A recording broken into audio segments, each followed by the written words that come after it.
Assalamualaikum warahmatullahi wabarakatuh. Selamat datang kembali di Jendela Filsafat, ruang sunyi tempat kita belajar mendengar ulang isi hati yang sering kamu abaikan sendiri. Malam ini, kita tidak sedang membahas bagaimana cara kuat, tapi tentang apa yang terjadi saat kamu sudah tidak tahu lagi seperti apa rasanya ikhlas dan Allah tetap tidak pergi. Karena ada luka yang tidak kamu mengerti, ada diam yang tidak bisa kamu lawan, dan ada jalan yang kamu jalani tanpa tahu lagi apa yang sebenarnya kamu cari. Tapi justru disitulah Allah sedang membimbingmu, bukan lewat jawaban, tapi lewat luka yang kamu pikir tak punya arti. Kalau video seperti ini pernah berbicara dengan jiwamu, kamu bisa bantu kami menjaga ruang ini tetap hidup dengan cara subscribe dan nyalakan notifikasi, agar kita bisa terus tumbuh bersama tanpa harus berpura-pura baik-baik saja.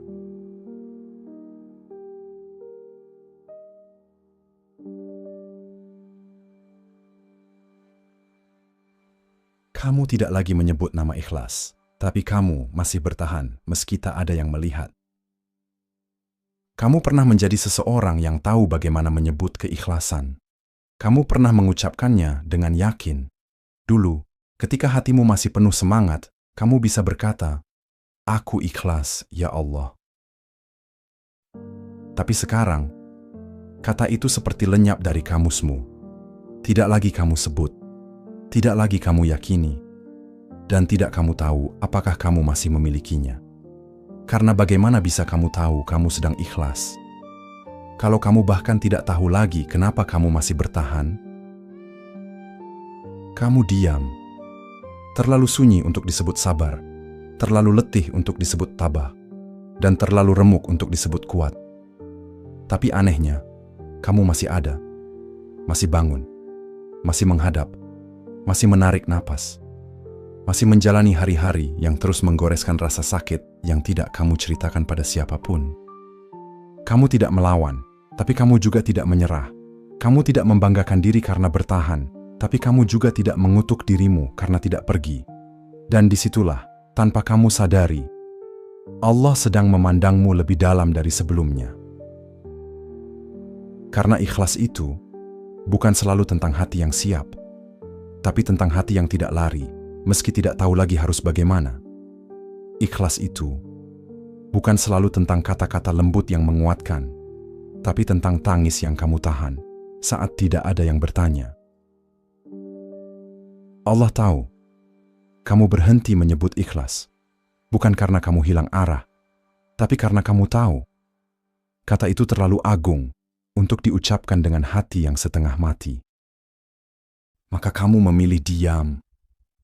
Tapi diam itu bukan kehampaan. Diam itu adalah sisa rasa percaya yang belum mati, meski tak bisa kamu ceritakan. Dan dalam diam itulah, Allah tetap bekerja. Mungkin kamu merasa, kalau ini keikhlasan, kenapa rasanya seperti keputusasaan? Kalau ini ikhlas, kenapa aku tidak tenang? Tapi siapa bilang, ikhlas selalu tenang? Kadang, bentuk paling jujur dari ikhlas adalah saat kamu tetap berdiri di tempat yang menyakitkan, tanpa tahu kapan ini semua akan selesai, tanpa tahu apakah kamu akan diberi balasan, tanpa tahu apakah ini semua ada artinya, tapi kamu tetap bertahan. Bukan karena tahu harus bertahan, tapi karena kamu tahu, kamu tidak ingin pergi dari tempat Allah meletakkanmu, meski kamu tidak tahu apakah Dia sedang menuntunmu atau membiarkanmu. Itulah ikhlas, yang tidak dibungkus dengan doa-doa panjang, tidak ditampilkan dengan wajah tegar, dan tidak disanjung oleh siapapun. Ikhlas yang hanya diketahui oleh Tuhan. Saat kamu diam di luka, dan tetap tinggal, meski tidak ada satupun yang melihat. Dan jika hari ini kamu masih bisa bertahan di sana, meski tidak tahu lagi apa itu ikhlas, ketahuilah, Allah tetap melihatmu. Allah tetap menghitung setiap detik yang kamu lalui tanpa pengakuan. Dan bisa jadi, justru pada saat kamu tidak tahu lagi apa itu ikhlas, Allah sedang menuliskan keikhlasanmu paling dalam, di tempat yang tidak pernah kamu tahu bahwa kamu pernah sampai ke sana. Kamu tidak lagi meminta takdir berubah, tapi kamu juga tidak menolak jalan yang paling menyakitkan. Kamu pernah menghabiskan malam-malam panjang, memaksa langit menurunkan jawaban. Kamu ingat bagaimana suara hatimu mendesak. Ya Allah, ubah jalan ini, angkat beban ini, tolong selesaikan segera. Tetapi sekarang, entah bagaimana, desakan itu mengecil menjadi bisikan paling tipis. Bukan karena masalahmu telah reda, justru luka itu masih basah, masih berdenyut. Kamu hanya lelah memohon perubahan dan lelah melawan ketetapan. Dan di titik inilah sesuatu yang aneh terjadi. Kamu berhenti berteriak, tetapi kamu juga tidak pergi. Kamu tidak menyangkal perih yang menusuk, tetapi kamu juga tak lagi menuntut keajaiban seketika. Hatimu berdiri, seperti seseorang yang masih berdarah, namun enggan meninggalkan medan ini sebelum mendapat makna. Ada malam-malam ketika kamu bertanya, apakah ini pasrah ataukah keputusasaan? Apakah ini ridha atau sekadar mati rasa? Lalu datang sunyi yang panjang, sunyi yang justru terasa dilapisi kasih aneh tak terjelaskan. Dalam sunyi itulah firman Allah terlintas, seolah berbisik lembut dari kedalaman Al-Quran yang jarang kamu sentuh. Tak satu pun musibah menimpa di bumi dan tidak pula pada dirimu sendiri, melainkan telah tertulis dalam kitab sebelum kami mewujudkannya. Sungguh, yang demikian itu mudah bagi Allah, agar kamu tidak bersedih atas apa yang luput darimu dan tidak terlalu gembira atas apa yang Dia berikan. Ayat ini mungkin tak sepopuler Al-Insyirah atau Ar-Rahman, namun di balik keheningan malam, ia terasa seperti pelukan. Sebuah pengakuan ilahi bahwa segala luka sudah diperhitungkan sebelum napas pertamamu, dan tujuan perhitungannya bukan membuatmu patah, tetapi mensterilkan hatimu dari kesedihan berlebih, juga dari euforia palsu. Hari-hari berlalu, kamu mulai menyadari sesuatu. Ketika doamu bergeser dari "Ya Allah, ubah ini" menjadi "Ya Allah, tuntun aku melewatinya." Takdir memang tidak berputar balik, tetapi langkahmu menjadi lebih mantap. Seperti seseorang yang mendaki bukit terjal, setiap batu tetap curam, namun napasmu kini selaras dengan irama tanjakan. Di detik-detik tertentu, kamu bahkan merasa ada tangan tak terlihat yang menahanmu persis di tepi jurang keputusasaan. Hanya sedikit, cukup agar kau tak terjatuh. Dan ketika hati bertanya, mengapa aku tidak dibiarkan hancur saja? Firman Allah lain menetes, jernih namun jarang dipetik umat. Dan kunci-kunci semua yang gaib ada padanya. Tiada yang mengetahuinya selain Dia. Dia mengetahui apa yang ada di daratan dan di lautan. Tidak sehelai daun pun yang gugur melainkan Dia mengetahuinya. Kalimat itu menyalakan kesadaran pelik. Jika gugurnya satu daun pun terdata dalam ilmunya, bagaimana mungkin gugurnya air matamu terlewat dari penjagaannya? Bagaimana mungkin Dia tak tahu persis titik paling retak di dadamu, serta detik paling rapuh ketika kau nyaris mengutuk kehidupan? Maka pelan-pelan, kamu belajar tidak lagi menolak jalan yang menyakitkan, bukan karena sakitnya lenyap, tetapi karena kamu mulai merasakan ada kekuatan yang memastikan luka itu tidak sia-sia. Kamu masih berdarah, ya, namun darahmu mengalir menuju laut yang Dia pilihkan, bukan tercecer sia-sia di pasir yang hilang ditelan angin. Kamu masih menangis, ya, namun air matamu jatuh di telapak Tuhan, bukan di tanah tandus yang tak bisa menumbuhkan apa-apa. Dan justru saat tidak meminta takdir berubah, kamu mulai melihat perubahan paling halus. Kata-katamu tidak lagi pahit meski bibirmu masih gemetar. Senyummu tidak lagi palsu meski hatimu belum sembuh. Langkahmu tidak lagi goyah meski beban tak berkurang. Itu semua bukan kehebatanmu. Itu hasil tuntunan Allah yang bekerja lewat luka yang tak kamu pahami. Dan jika hari ini kamu berada pada fase tidak menolak tapi juga tak meminta ubah, ketahuilah, itulah detik Allah menggesermu ke kedalaman ikhlas yang tidak digembar-gemborkan, tetapi paling dicintainya. Sebab, siapapun sanggup menyebut aku ridha ketika rasa nyaman menyelimuti, namun hanya jiwa terpilih yang dapat diam di derita, tanpa menjauh, tanpa memaksa, tanpa menagih penjelasan, seraya tetap percaya, meski samar, bahwa Tuhan sedang bekerja di balik derap luka. Kamu tidak tahu apakah ini iman, atau hanya kebisuan yang terbentuk dari banyaknya air mata yang tak diucapkan. Ada masa dalam hidup ketika kamu berhenti mencoba menjelaskan apa yang kamu rasakan. Bukan karena kamu tidak punya kata, tapi karena kamu tahu tak satu pun kata bisa mewakili perasaan itu. Kamu tidak tahu lagi apakah ini masih disebut iman, atau hanya sisa-sisa harapan yang tidak sanggup kamu kubur. Kamu tidak menyebut namanya sesering dulu, tidak juga menadahkan tangan seintens dahulu. Tapi anehnya, kamu juga tidak bisa benar-benar pergi. Kamu masih di sini, masih memeluk kehampaan itu, masih berdiri, meski sendirian. Lalu kamu mulai bertanya diam-diam, apa ini masih disebut iman, jika aku tidak lagi tahu bagaimana caranya merasa yakin? Apakah ini keimanan, kalau aku bahkan tak berani mengaku sedang percaya? Tapi yang tidak kamu sadari, justru dalam kebisuanmu, Allah tetap hadir. Ia tidak pergi meski kamu tidak memanggil. Ia tidak menjauh meski kamu tidak berbicara. Karena Allah Maha mengetahui bahasa yang tidak kamu ucapkan. Dan di saat itu, pelan-pelan kamu mengerti bahwa iman bukanlah suara, bukan pula retorika indah yang bisa dijelaskan dalam forum. Kadang, iman adalah diam yang bertahan, adalah air mata yang tidak lagi ditunjukkan, adalah kejujuran dalam hati yang tak berani diungkapkan karena terlalu takut tidak dimengerti. Lalu datang sabda Nabi Shallallahu Alaihi Wasallam yang jarang kita ingat, tetapi begitu dalam artinya bagi jiwa yang merasa kehilangan arah. Akan datang suatu zaman pada umatku ketika orang yang bersabar dalam agamanya seperti orang yang menggenggam bara api. Sabda itu bukan sekadar peringatan, itu adalah pengakuan dari Nabi bahwa akan ada masa ketika iman tidak terlihat seperti cahaya, tapi seperti bara api yang menyakitkan, yang menggigit jari, tapi tidak ingin dilepas. Dan barangkali, kamu sedang ada di masa itu. Imanmu tidak bersinar, tapi kamu tetap menggenggamnya, walau tak tahu sampai kapan bisa bertahan. Kamu tidak lagi bisa menunjukkan semangat, tapi kamu tidak juga melepaskan.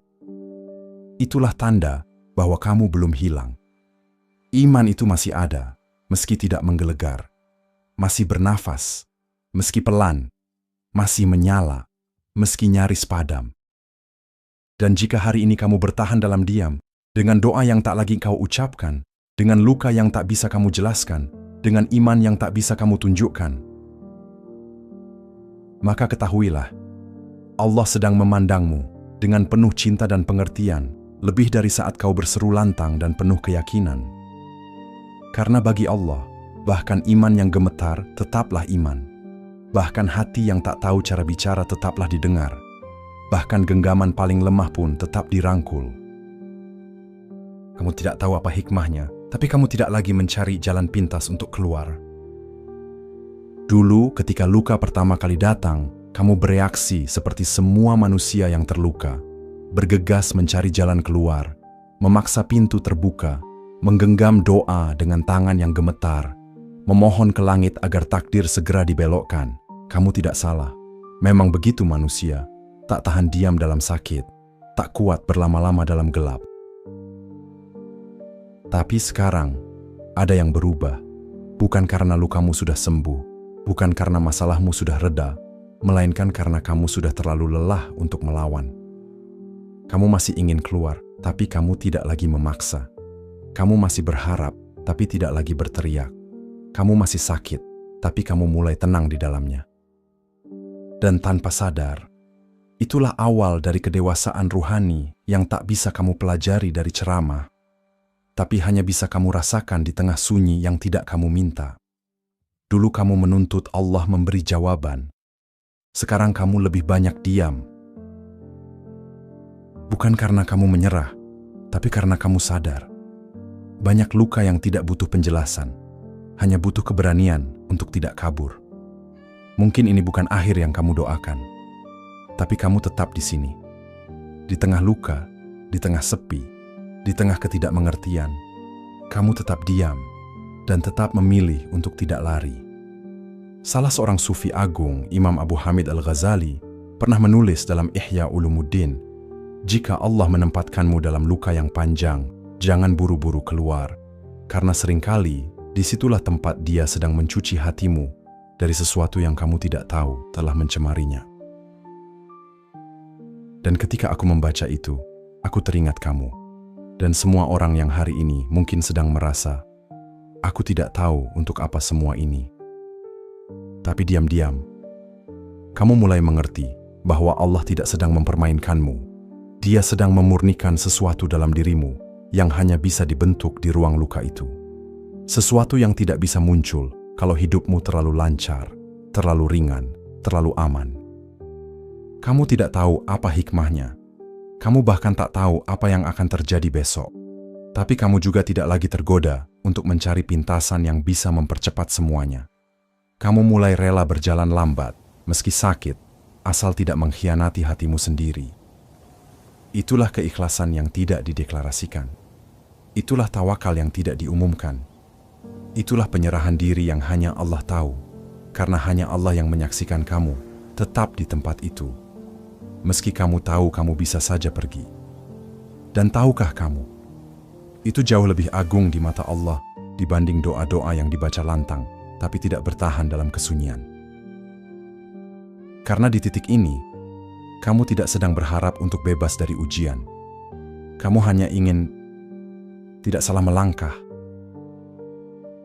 Kamu hanya ingin, jika memang harus sakit, biarlah ini sakit yang menuju kebaikan. Bukan sakit karena kamu melarikan diri dari ketentuannya. Maka jika hari ini kamu tidak tahu kenapa kamu harus melewati semua ini, tapi kamu tetap di situ, tanpa lari, tanpa pura-pura sembuh, tanpa jalan pintas, maka ketahuilah, Allah sedang mendekat, bukan dengan jawaban yang indah, tapi dengan kehadiran yang utuh. Kamu tidak diminta untuk mengerti. Kamu hanya diminta untuk tinggal. Karena hati yang tetap tinggal dalam luka adalah hati yang sedang dibersihkan dari cinta pada dunia dan sedang dibuka pelan-pelan untuk dicintai olehnya secara penuh. Jangan takut jika kamu belum mengerti apa hikmahnya. Jangan khawatir kalau kamu belum paham kenapa harus bertahan di tempat ini. Selama kamu tidak memilih jalan pintas yang menyesatkan, dan selama kamu tetap duduk dalam luka dengan tenang, maka kamu sedang mendaki puncak jiwa yang tidak semua orang sampai. Kamu tidak bisa lagi bicara tentang reda, tapi kamu juga tidak lagi bertengkar dengan takdir. Ada masa ketika kamu sangat vokal terhadap langit. Ketika takdir terasa kejam, kamu memprotes. Ketika hidupmu berjalan jauh dari harapan, kamu melawan. Kamu berkata jujur dalam doamu, "Ya Allah, aku tidak setuju." Lalu kamu menangis, mengepalkan hati, memaksa jawaban, karena kamu pikir reda itu harus didapat setelah semua menjadi lebih baik. Tapi sekarang, kamu tidak lagi banyak bicara. Bukan karena kamu sudah memahami segalanya, justru karena kamu sudah kehabisan tenaga untuk melawan. Bukan karena kamu sudah reda, tapi karena kamu tahu bertengkar dengan takdir hanya akan membuatmu semakin lelah dan tidak mengubah apa-apa. Kamu tidak bisa lagi bicara banyak tentang reda, karena kamu tahu kata itu terlalu suci untuk disematkan pada hati yang belum sembuh, terlalu besar untuk diucapkan oleh lidah yang masih penuh getir. Maka kamu memilih diam. Namun anehnya, diam itu tidak sekeras dulu. Ada kelembutan baru yang tumbuh, bukan dari kemenangan, tapi dari kelelahan. Kamu tidak lagi mengeluh. Bukan karena kamu sudah tidak merasa perih, tapi karena kamu mulai belajar bahwa tidak semua perih harus dijawab dengan pengakuan. Kadang cukup dengan diam yang diterima, meski tak dipahami. Dan pelan-pelan kamu mengerti bahwa tidak semua reda datang dari pengertian. Ada yang datang dari rasa pasrah tanpa alasan, tanpa solusi, tanpa harapan yang indah. tapi justru dari kenyataan bahwa ini semua tetap harus dijalani. Kamu tidak lagi memberontak, kamu tidak berkata, "Aku ikhlas." Tapi kamu juga tidak lagi menuntut, tidak lagi memaksa, tidak lagi berkata, "Kenapa harus aku?" Dan disitulah kamu sedang belajar bentuk reda yang paling sunyi, yang tidak bersumber dari ucapan, tapi dari jiwa yang mulai tidak takut terluka lagi. Karena kamu tahu, luka tak akan berhenti datang, tapi kamu bisa memilih untuk tidak menghancurkan dirimu setiap kali ia mengetuk. Ada hal-hal yang dulu kamu benci, sekarang kamu biarkan saja. Bukan karena kamu menyukai mereka, tapi karena kamu lelah menolak apa yang sudah terlalu lama menetap. Dan bisa jadi, itulah bentuk penerimaan yang paling tulus.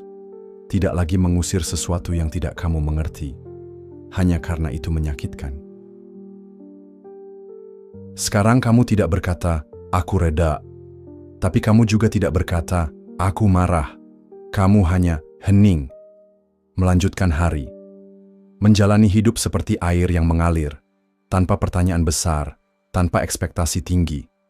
Bukan karena kamu tidak peduli, tapi karena kamu tahu, kebahagiaan tidak selalu hadir setelah semua rasa dipahami. Kadang ia tumbuh diam-diam di sela-sela pasrah yang tidak dirayakan. Dan disitulah kamu sekarang, tidak menuntut Allah menjelaskan segalanya, tapi juga tidak menutup pintu untuk sesuatu yang tidak kamu tahu. Kamu tidak sedang berharap banyak, tapi kamu juga tidak sedang menyerah. Kamu hanya berdiri di tengah segala hal yang belum selesai, tapi kamu tidak lagi ingin kabur darinya. Jangan takut jika kamu tidak bisa bicara tentang reda hari ini. Jangan takut kalau kamu merasa belum ikhlas, karena bisa jadi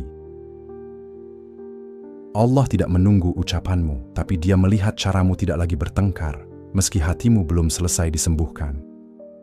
Dan bisa jadi, di titik ini, tanpa kamu sadari, reda itu sudah hadir, bukan dalam bentuk pengertian, tapi dalam bentuk keberanian untuk tetap berjalan, tanpa melawan apa yang tidak kamu pahami.